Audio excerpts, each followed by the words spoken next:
到一個最 upset 嘅境況就係，我係咪真係唔識做戲？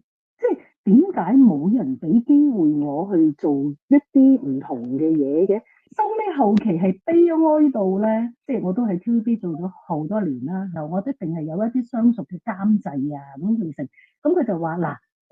我開呢個戲咧，你就係我呢度啲村民嚟嘅，咁都唔知你出嚟嘅時候咧，就同我將個即係場面就搞到噼里啪啦、熱熱鬧鬧啊咁樣，即係咁，但係劇本唔會幫你寫對白嘅喎，咁你亦都要喺適當嘅位，喂主角講緊嘢，你又唔可以亂嚟嘅喎，係咪？咁你又要喺適當嘅位，咁你又要嘈喧巴閉，跟住咁你又要，仲要就係你要揾個鏡頭見到你喎。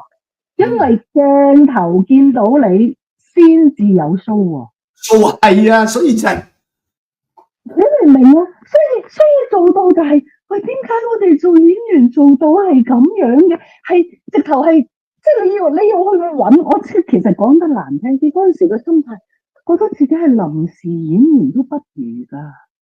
臨時演員鏡頭見唔到你都有錢。係啊。我哋合約演員鏡頭見唔到你就冇錢啦，個分別有。你係要自己揾位㗎，監製係唔介意嘅。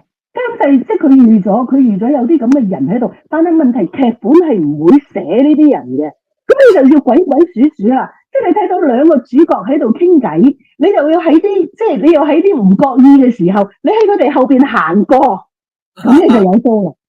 即係但係我諗，我做演員點解我哋做演員要做到咁樣？嗰陣時係成日好懷疑，我真係唔識做戲，我真係要檢討下自己。